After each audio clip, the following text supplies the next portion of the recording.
Now we're going to talk some football. Hey, gridiron. We're talking about NFL schedules right now and going through the Chargers schedule and how they got one of the worst net rest days. The worst. The worst. 32nd out of 32. Net rest day out of all the teams, meaning the teams that they're playing are coming in with way more rest. And yesterday we kind of went into the Rams schedule, and we had some passionate thoughts about them starting the season in Australia. Like, ridiculous. Sending the Super Bowl favorites to the other side of the world. Literally.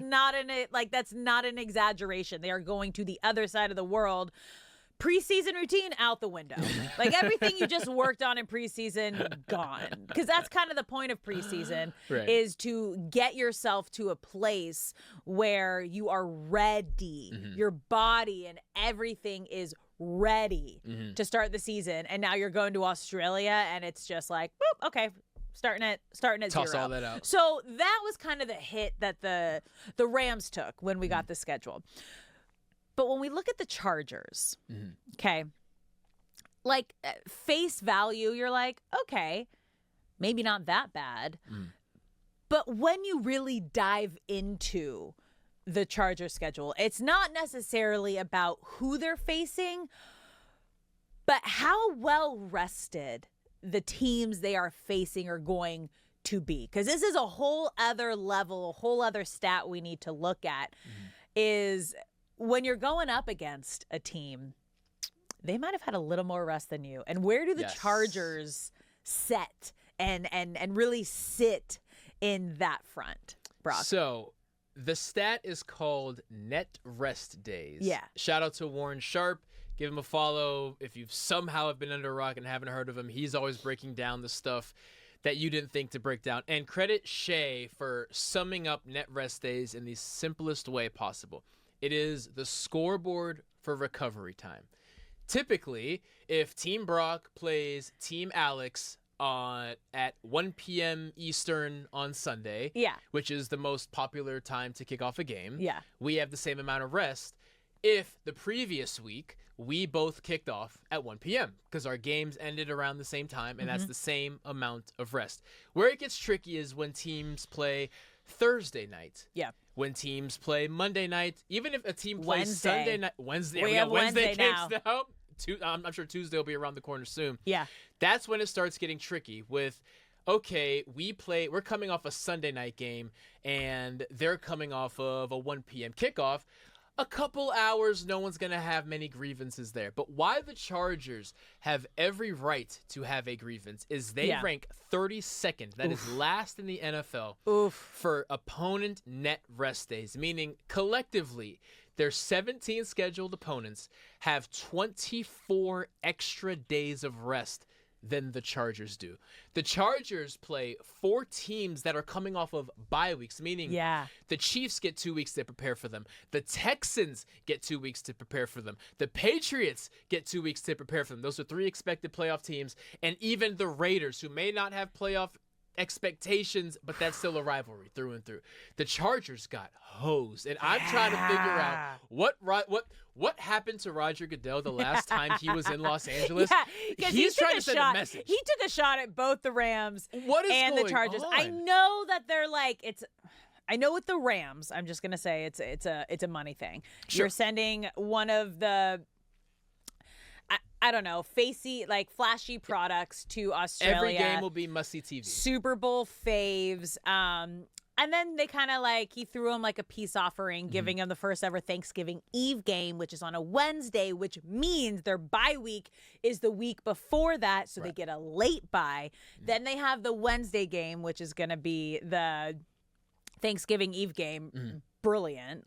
That is, I think, one of the more crazier nights in America, more so than New Year's Eve, because everyone's going home to see their family, going out to their local bars the night before Thanksgiving, having a good time. Like, when I was bartending, that night was more drunken, crazy, wild than New Year's Eve. More fun too, because your you're high also school like crush might be there. you're peacocking a little bit. Like you're going out. You're like, look how good I'm doing. Look how great my life is. It's so awesome. But it's more laid back because you're in your hometown and it's not like all dressed up fancy like New Year's Eve. And now you have a game to watch. Now we got Rams football. Rams-Packers, which is going to be great. Football. And then they have a longer rest after. So I think that was like the NFL's peace offering to the Rams after sending them across the world to Australia to kick off the season. But the Chargers, they got I don't know what the excuse is here.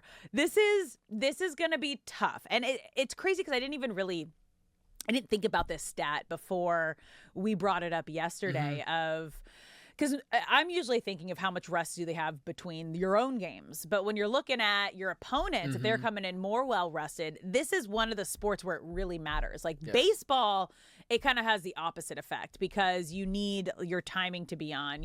That's why we see a lot of the teams that get a bye the first round going into the postseason not do well once they get to the divisional series because the teams that were just like fighting to get there are just so locked in and so hot.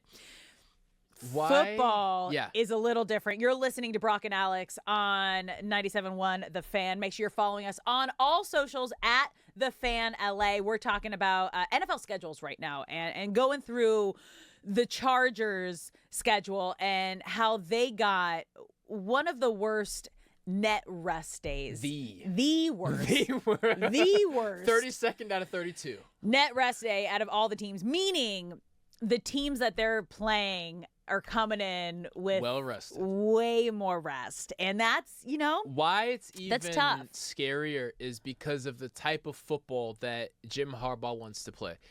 Jim Harbaugh, a Jim Harbaugh coach team from the 49ers to the Michigan Wolverines to the LA Chargers is physical. They are downhill. They want to run the ball. They want extra linemen on the field. They want to play smash mouth offensively and defensively. And I make a comparison to the Detroit Lions the past 2 years. 2 years ago, they have that magical year. Are they going to win a Super Bowl? And they just ran out of gas because of injury. They had at one point 9 starters on the IR list, and it's because Dan Quinn is similar to Jim Harbaugh in the physical style of football he demands, and it just wears down on you. 17 games is a marathon, and when you add on how physical he wants his team to play, your team just breaks down, and it's why the Lions we saw last year was kind of unrecognizable to the year prior when they looked like they were headed to a Super Bowl because they were still broken down. It weighs on you. The Chargers last year were among the most injured teams. Justin Herbert was playing behind cashiers. Yeah. They were just finding anyone out on the street. Hey, can you come block for Justin Herbert? Because of the physicality that Harbaugh wants to play with. And now you add that they get the least amount of rest in the NFL because their opponents get collectively the most amount of rest in the NFL. This is a bigger deal than it may seem on paper. This isn't just some convoluted fancy stat that Warren Sharp found. It directly correlates to the type of football that the Chargers play. They ranked 9th hardest in the league. What's up, Goodell, man? What's going on? So we're gonna go through their schedule, Brock, and I want you to share if you think this is gonna be a win or a loss. Okay. Let's hear it. Week 1 versus the Cardinals. Win. Okay. Week 2 versus the Raiders. Win. Okay. Week 3 at Buffalo. Loss. Week 4 at Seattle. Loss. Week 5 at Broncos. Loss. Okay. Week 6 at Chiefs. Win. Okay, so close.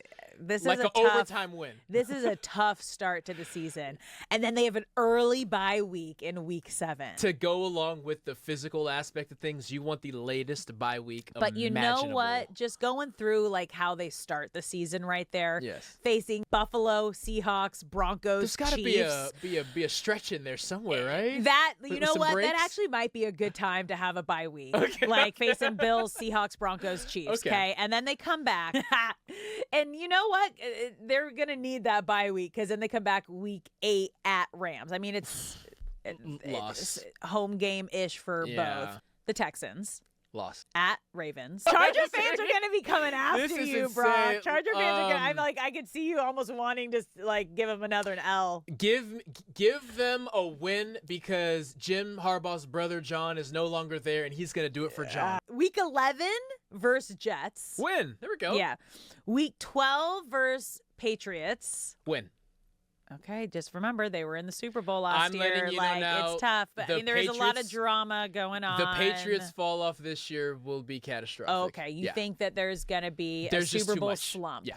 And there's too much drama. There's just a lot going on over Too there much right now. drama on and off the field. Yes. Okay. They come back to earth this year. At Bucks. Win.